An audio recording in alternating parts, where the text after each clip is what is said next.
Cher Dominique Vénère, si je m'attendais, lorsque j'avais une quinzaine d'années, à vous retrouver au coin du feu, chez vous, dans votre demeure, ça m'aurait fait quelque chose de très curieux. Car vous étiez pour moi, lors de cette période d'adolescence qui a vécu mon engagement politique, une sorte, et je vais employer un mot très fort, de monstre sacré.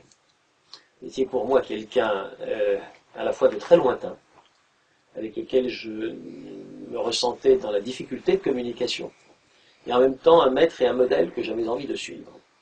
Et c'est de cette ambiguïté, finalement, qu'est née une relation qui ne s'est somme toute jamais démentie, jusqu'à nous conduire aujourd'hui dans votre demeure. Le souvenir que moi je garde, plusieurs souvenirs que je garde, c'est d'abord votre accueil. C'était rue aux Ours, si ma mémoire ne me fait pas défaut. Il y avait d'ailleurs notre ami commun Gérard Chauffet qui ce jour-là sortait d'un de ces épisodes à l'abri des regards publics. Et dans cette petite permanence où l'agitation régnait, où la dynamique se faisait, j'avais gardé cette idée que l'on pouvait agir tout de suite, ici et maintenant. Et c'est la première chose qui a frappé le gamin de 16 ans que j'étais. Vous proposiez tout de suite et maintenant quelque chose. Et ce quelque chose n'était pas figé, il était, en tout cas c'est la perception que j'en avais, en devenir. Il agglomérait au travers du courant Europe-Action, de sa revue, de ses comités de soutien et de la Fédération des étudiants nationalistes à laquelle j'avais adhéré donc l'année précédente. Il regroupait à la fois des idées nouvelles qu'on voyait très bien dans les cahiers universitaires, dans un certain nombre d'articles, dans un certain nombre de conférences, et il regroupait donc cette préoccupation de formation, d'intérêt pour la chose de l'esprit, avec une action immédiate de terrain. Cette action qu'on a pu qualifier de politique, peut-être en fait était-elle un peu moins politique que cela, puisque sa visée électorale, qui s'est traduite quelques années après par une aventure sans lendemain, n'a pas prospéré. En fait, moi je retiens de cette période quelque chose qui est plus une constitution chez moi d'une ossature, d'une colonne vertébrale, de quelque chose qui aura été très déterminant dans ma façon d'envisager mes rapports à la vie, mes rapports aux choses, mes rapports aux gens, mes rapports à la dimension de combat que je n'ai jamais quitté durablement depuis. Et cela, je voulais vous le dire très simplement, aujourd'hui, Dominique, je vous le dois. Voilà, je voulais que ce soit dit un jour, je profite au coin du feu. C'est à vous, je le dois. Merci beaucoup. Mais ce que nous avons fait à cette époque-là, c'était le début d'une grande aventure. C'était vraiment le début. Nous étions des créateurs, hein, parfois dans un univers un peu indistinct. Nous ne savions pas exactement où nous allions. Nous savions que nous voulions créer un univers neuf, à la fois pour la pensée, la vie et l'action. Mais les instruments, à cette époque-là, nous faisaient les instruments intellectuels. Je ne parle pas des instruments matériels, qui ont toujours fait défaut. Mais les instruments intellectuels, à cette époque-là, faisaient défaut dans une grande part. Mais si nos instincts étaient brefs, ils étaient néanmoins profonds. Et nous ne nous sommes pas trompés sur les choix fondamentaux que nous avons faits. Simplement, nous étions à la naissance de quelque chose, et aujourd'hui, je dirais que nous sommes toujours à la naissance de quelque chose, parce que les grands mouvements historiques ne naissent pas en 5 minutes. Il faut du temps, il faut des sacrifices, il faut des erreurs, il faut de la permanence, il faut des réflexions, il faut ce qu'est la vie, c'est-à-dire toujours aller en se battant et en grandissant dans le combat qui est évidemment celui des idées, de la conception des choses. Est-ce qu'il ne faut pas parfois aussi certains paradoxes?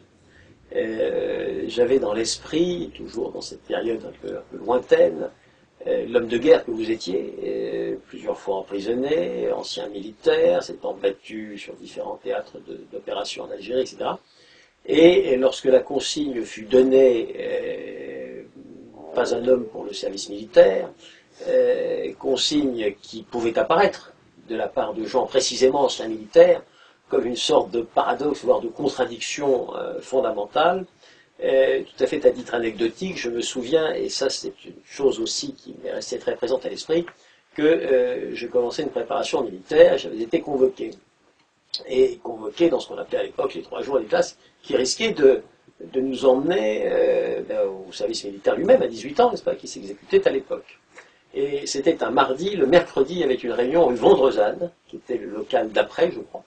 Et donc dans cette espèce de bâtiment où foisonnaient différentes choses. Vous teniez une réunion le mercredi et je vous avais dit, Dominique, je serai là demain. Il m'a dit, c'est impossible, vous partez faire vos 3 jours, et donc vous risquez de rester. Je lui ai dit, donc vous verrez, je serai là demain. Effectivement, 12 heures après. J'avais fait en sorte de briser avec l'armée qui ne m'a retenu que pendant un temps très bref, et j'étais à votre réunion du lendemain. Pourquoi j'évoque cela? Parce que ça pouvait sembler paradoxal, comme beaucoup de jaillissements nouveaux de l'époque. Une époque qui, sous la conduite de quelques intellectuels, sous la vôtre, il y avait une équipe. Nous travaillions en équipe avec un certain nombre de gens dont beaucoup existent encore aujourd'hui d'ailleurs et ont suivi leur propre développement, leur propre... le terme carrière ne me semble pas s'appliquer, mais leur propre logique. Oui. La vôtre a beaucoup évolué par rapport à l'homme politique public que vous étiez.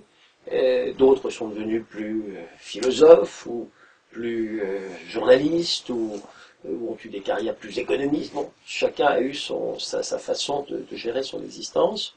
Mais ce qui paraît à la fois intéressant et fondateur, pour moi, ce sont ces paradoxes de l'époque. Ce sont ces apparentes contradictions, ce sont ces pistes nouvelles, où à partir d'un courant ou d'un ordre d'idées ou de pensées où nous étions censés nous conformer à des ancêtres et reproduire les choses, déjà à l'époque, le projet n'était plus de les reproduire. Le projet était d'introduire une nouvelle dimension historique, pas seulement géographique, oui, par l'espace européen, mais également sur le plan du vécu des traditions, de la rupture avec un certain nombre de mythologies ou de choses qui étaient incapacitantes, qui nous bridaient nous-mêmes, qui nous rendaient coupables, qui nous introduisaient un péché historique ou un péché tout court en nous. Eh bien, cette coupure-là également, je reconnais tout à fait celui qui l'a induite chez moi. Voilà, c'est une chose que je voulais également dire, et sur laquelle mon témoignage est celle d'un vécu encore très, très actuel et très présent. Paradoxe, c'est un mot qui est en effet approprié. Et à cette époque-là, nous avions sans doute des ancêtres très lointains dans le passé européen le plus lointain, auquel nous pouvions nous référer de loin, mais nous n'avions pas d'aînés. Nous étions des orphelins. Et de ça, j'ai eu la perception très profonde, parce que c'était la réalité. Bien sûr, nous avons pu avoir autour de nous des aînés qui avaient participé à telle ou telle action. Mais certains d'entre eux avaient à apporter l'image, l'exemple, le témoignage, du courage, ce qui est déjà beaucoup.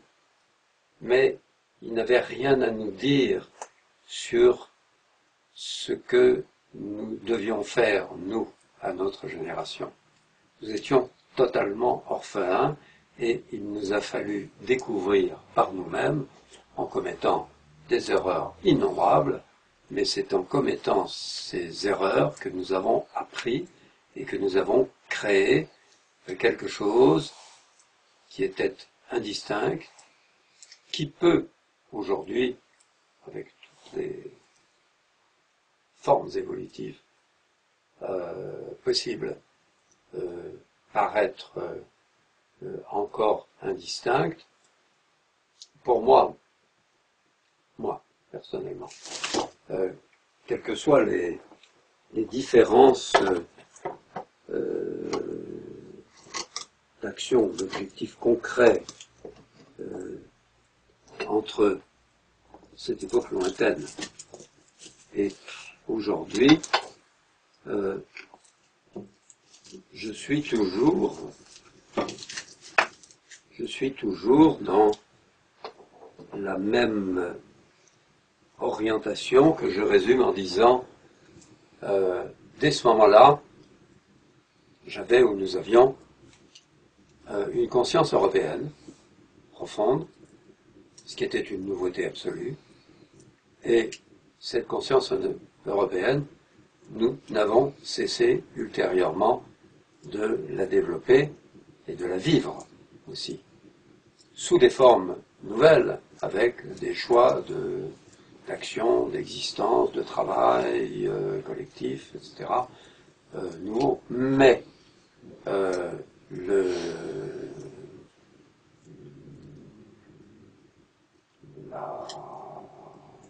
l'énergie fondamentale qui nous poussait, qui me poussait en tout cas, c'était dès ce moment-là cette conscience qui était indistincte et dont je percevais qu'il était vital de lui donner corps et consistance. Et finalement, ce que j'ai fait depuis n'a jamais que confirmé cette intention. Je voudrais justement tous les travaux historiques, etc., ont conduit à cela. Oui, je voudrais justement venir à une période plus actuelle.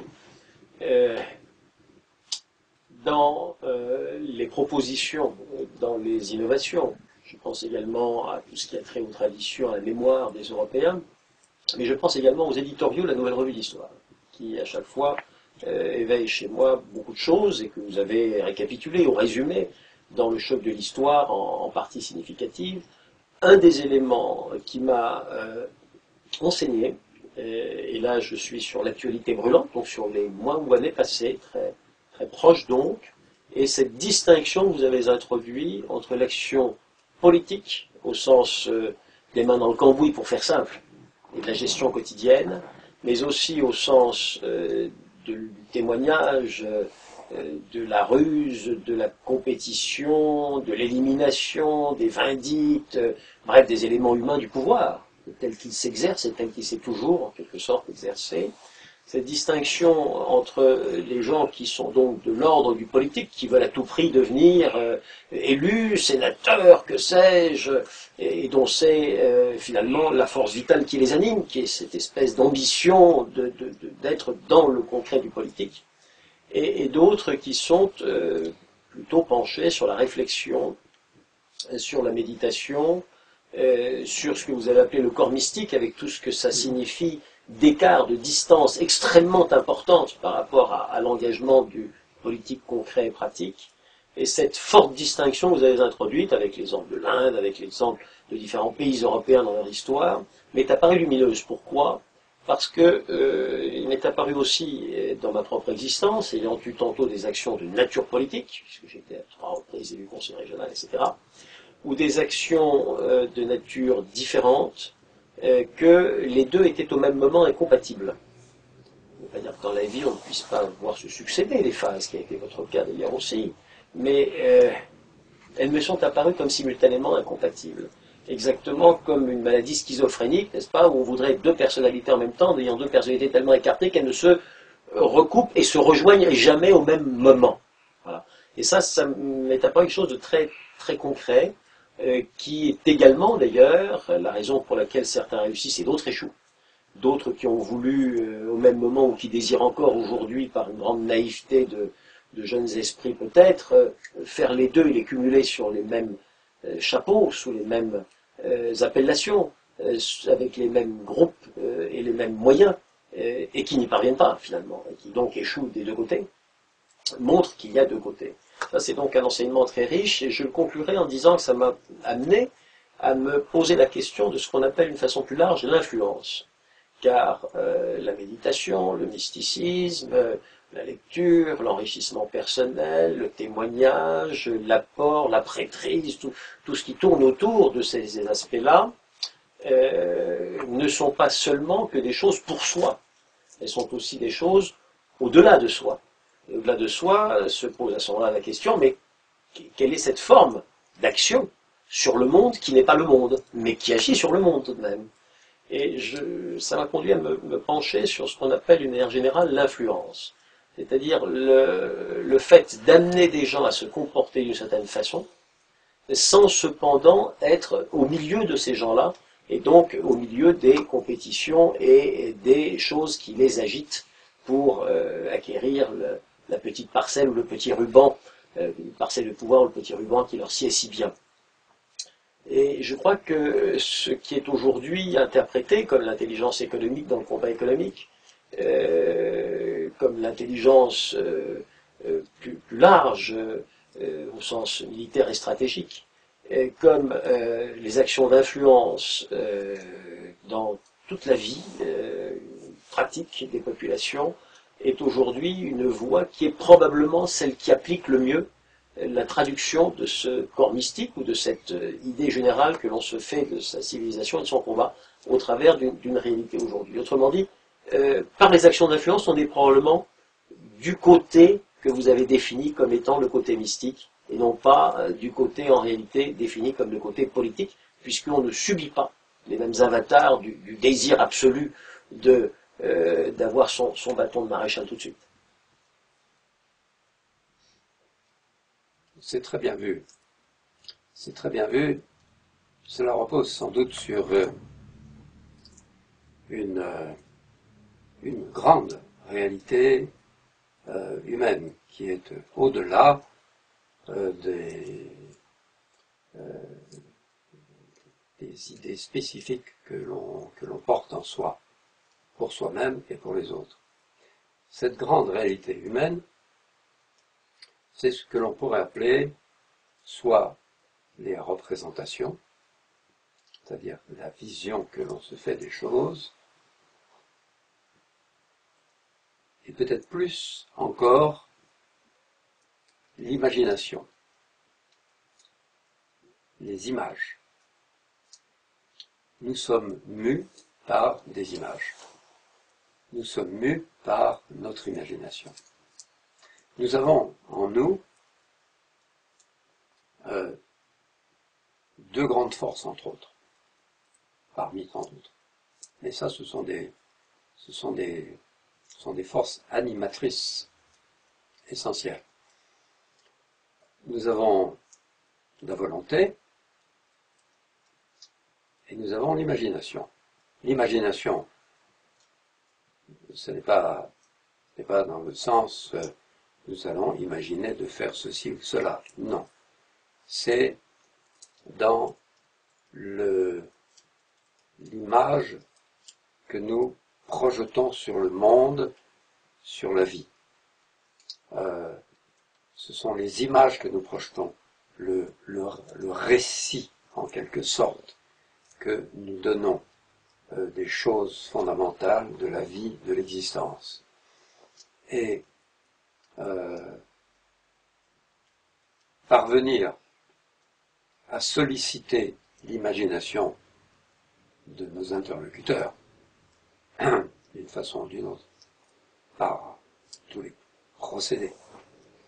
Et le procédé de l'image, entre autres, que vous voulez utiliser par l'intermédiaire de notre antenne, peut avoir une immense force, car vous allez agir sur l'imagination de tous vos interlocuteurs connus et inconnus. Vous allez faire vivre leur imagination. Et lorsque leur imagination sera en mouvement, la volonté pourra venir au service de l'imagination. Mais c'est l'imagination qui précède. Et derrière, lorsque l'imagination est servie par la volonté, rien ne peut arrêter cette force-là. Mais il faut d'abord l'imagination. Vous y employez.